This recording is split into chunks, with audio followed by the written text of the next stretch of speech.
বন্ধুরা, আপনার ট্যাপার ফ্যানের এখানে যদি একটা ব্যান্ড রাখেন তাহলে কিন্তু দেখতে অনেকটা সুন্দর লাগে।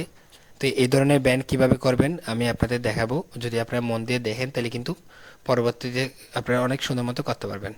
প্রথম ধাপে জিরো মেশিন প্রথম সামনের লাইন দিয়ে ঢুকাবেন এবং আস্তে করে উপর দিয়ে বের করে ফেলবেন। কিছুটা ইউ শেপের মতো হবে আর কি, উল্টা ইউ। এবার ওই যে সামনে দিয়ে সি কাপ আছে না, ওটা কিন্তু থাকবো যদি আপনি এখান থেকে কোথাও ঝুলাই রাখেন আর কি নিচে দিয়ে। আর এর পরের ধাপে আদা মেশিন নিতে হবে লিভার একবারে পিছে।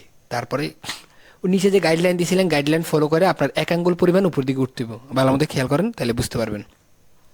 এক আঙ্গুল পরিমাণ গাইডলাইন ফলো রাখবেন এবং মেশিন দূরে ধরবেন। মেশিন যদি কাছে ধরেন সেক্ষেত্রে কিন্তু আপনি কিন্তু ভালো ফলাফল পাবেন না। বারবার করে মেশিন মরাই যাবো মানে আপনি দিবেন আর মেশিন উঠে যাবো কিন্তু। এবার পরের ধাপে যেটা আপনি আদা মারছেন ওই জিরো যে আছে আর আদা আছে ওইখান থেকে মেশিনের লিভার অ্যাডজাস্ট করে করে বারবার করে আপনার ওই জায়গাটারে না ফেড করতে হবে আর কি, যেটা জিরো এবং আদার মাঝামাঝি ছিল।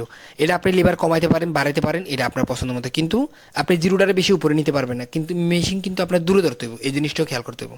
এবার পরের ধাপে এক নাম্বার ক্লিপ লাগাইতে হবে আর লিভারটা পিছনে রাখতে হবে। একটা স্লোপ কয়, এটা উপরে উপরে চলে। এটা অনেকে ওপেন কয় কিন্তু আমরা কই স্লোপ। মেশিন কিন্তু দূরে ধরতে হবে, অবশ্যই মেশিন দূরে ধরতে হবে। সেজন্য আপনার ভালো ক্লিপওয়ালা মেশিন লাগবে, যেটার মধ্যে ক্লিপটা আটকায় রইব, ক্লিপ যেন পড়ে না যায়। কম দামি মেশিন হলে কিন্তু ক্লিপটা নিচ দিয়ে হাতে ধরে থাকতে হবে, পরে কিন্তু ভালো ফলাফল পাওয়া যায় না। দেখেন কম সময়ের ভিতরে কেমন আসলো। এবার আমার হাফ গার্ড লাগবো। হাফ গার্ড দিয়ে আবারও লিভার পিছনে থাকবো, লিভার পিছনে থাকবো। ওকে। এবার এবার স্লোপ দিতে হবে। স্লোপ মানে ওই যে এক নম্বর দিয়ে যেমন একটা হালকা হালকা হালকা মারছিলাম, এখনও ঠিক আলগা আলগা করে একবার কাটতে হইব। এবার লিভার এখনও পিছে থাকবো, কারণ আপনি স্লোপ শেষ না করা অবধি চাপে যাইতে পারবেন না। খেয়াল করেন, এখনও স্লোপে আছে। ওকে, খেয়াল করেন, ভালো মতো খেয়াল করেন, তাহলে বুঝতে পারবেন ব্যাপারটা। এবার আবার লিভার সামনে আনতে হইব। লিভার সামনে আনলে ডাবাই দিতে হইব আর কি, চাপ দিয়ে মারতে হইব আর কি। হ্যাঁ, মেশিন দূরে ধরতেছি কারণ আমি ভিডিও করার ক্ষেত্রে অনেক সময় সঠিক পজিশনে দাঁড়াতে পারি না, সেজন্য এমনটা হয় আর কি মাঝে মধ্যে।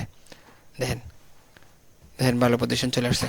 এরপরে আমাদের টুকটাক কাজ থাকতে পারে কাটা কেচি দিয়ে হালকা ফেড করা আর কি। এর পরের ধাপে আমাদের অবশ্যই জিরো মারতে হবে, পরের ধাপে যায় কাটা কেচি দিয়ে উপরের লাইনটা কাটতে হবে। এবার আমাদের একটা কালো ফেড ব্রাশ লাগবে যেন আমরা ভালো মতো দাবান দিয়ে চুলটার শুধু আশ্রয় ফেলতে পারি। হ্যাঁ, পিছনের রাউন্ডটা আগে কাটলাম।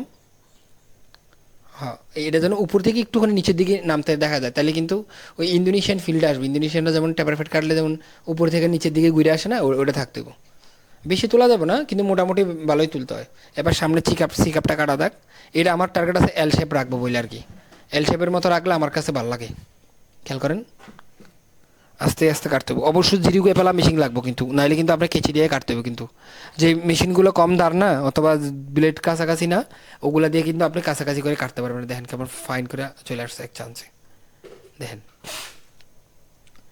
ভালো রেজাল্ট পাইতেছি না কারণ আমি পজিশন বরাবর দাঁড়াতে পারতেছি না। পজিশন ভিডিও করার ক্ষেত্রে পজিশন বরাবর দাঁড়ানো যায় না আর কি, এই কারণে ঝামেলা আসে। এবার আপনারা দেখেন যে কেমন হয়েছে, এটা কমপ্লিট হইলো। এখানে কাটা কেচি দিয়ে একটু কাটা হয়েছে আর প্লাস সাসা হয়েছে আর কি, শেপটা হয়েছে আর শেবারটা মারা দিছি। বন্ধুরা, সেবার ছাড়া কোনোদিনও আপনার এরকম পরিষ্কার ক্লিন পাইবেন না, কারণ সেবার একবারে চুলগুলার নিখুঁত করে ভিতর থেকে কাটে ফেলায় আর কি। সেজন্য ফিট করলে এত পরিষ্কার দেখা যায়। আমি ধন্যবাদ সবাই, আজকের মতো এখানে বিদায়, টাটা।